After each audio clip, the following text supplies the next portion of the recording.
Did Sasuke Uchiha, a character known for betrayal and bloodshed, genuinely earn the redemption that marked the end of his journey? Throughout Naruto's story, Sasuke shifted between being a hero and a villain, abandoning friends, challenging his village, and even attempting to exact revenge on innocent lives. From his tragic beginnings to his infamous choices, Sasuke's path was paved with pain and resentment, leading many to question whether he was worthy of the second chance he was given.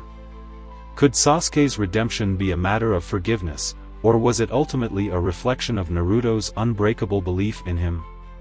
Sasuke's descent into darkness began with the loss of his family, an event that would haunt him and define his actions for years. Witnessing his brother, Itachi, slaughter their clan left an indelible mark, leading him down a path of vengeance. Initially, Sasuke's goal seemed righteous. He wanted justice for his family. However, as time went on, his need for retribution turned into an obsession that took him away from the Hidden Leaf village, severing ties with those who cared for him.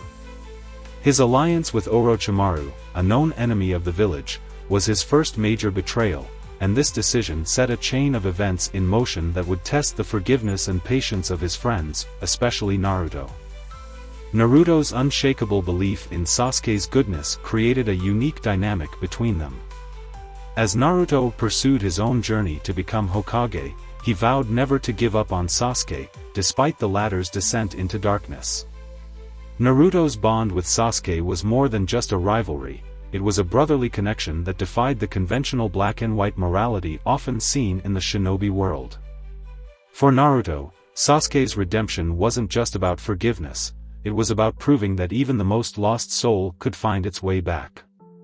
This belief was pivotal, as it led Naruto to risk his life multiple times, determined to bring Sasuke home. However, Sasuke's decisions became more questionable and morally complex as he pursued his goals. Even after learning the truth about Itachi's sacrifice, he didn't return to the village or embrace a sense of peace. Instead, he harbored resentment against the Hidden Leaf and sought vengeance on the very people his brother had died to protect. Sasuke's rage against the village for manipulating his brother turned him into an even greater threat, with intentions to destroy the Hidden Leaf and rebuild it on his own terms. These actions made him a serious danger not only to his home but also to the shinobi world at large, leading many to question whether he was too far gone for redemption. When Sasuke finally confronted Naruto in their final battle, it was clear that his motivations had become twisted.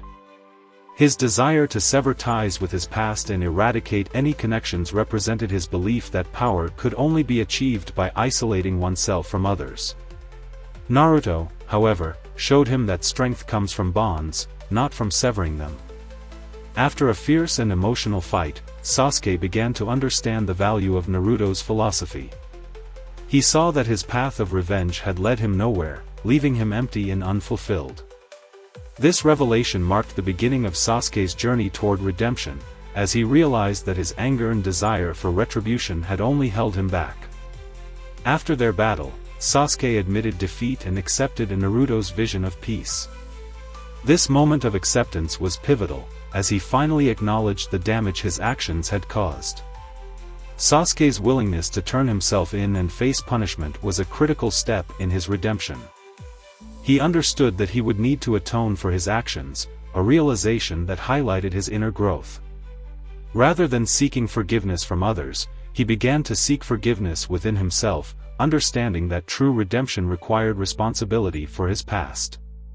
Despite this, some fans argue that Sasuke's redemption was handed to him too easily, especially considering the harm he had caused. From attempting to kill his own teammates to putting countless lives at risk, Sasuke's actions were far from justifiable.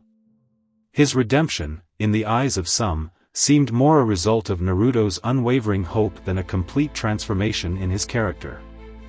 This view raises the question of whether Sasuke's return to the village and his acceptance were truly deserved or if they were simply the result of Naruto's relentless optimism. Nevertheless, it's essential to consider that Sasuke's journey didn't end with forgiveness from the village. He chose a path of solitary atonement, leaving his family and the village to travel and right the wrongs he had done.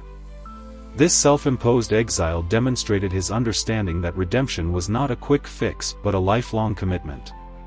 Sasuke's decision to distance himself from the hidden leaf while striving to make amends was his way of honoring those he had hurt, showing that he did not take forgiveness for granted. By helping protect the shinobi world from the shadows, he took responsibility for his past actions in a way that went beyond words, proving that he was truly committed to his redemption. In the end, Sasuke's redemption was not just a second chance handed to him by Naruto or the village. It was a profound journey of self-reflection, responsibility, and change. Sasuke's decision to seek forgiveness not by words but through actions demonstrated the complexity of his growth. While many may continue to debate whether he was deserving of the second chance he received, Sasuke's life after his redemption speaks volumes. He no longer seeks revenge but instead fights to protect the peace that his brother, Naruto, and many others sacrificed their lives for. Sasuke's journey teaches us that redemption is not a destination but a continuous effort to be better, even in the face of past mistakes. For him, redemption was not about erasing his past but about learning from it and making amends, proving that true strength lies not in vengeance but in forgiveness and accountability.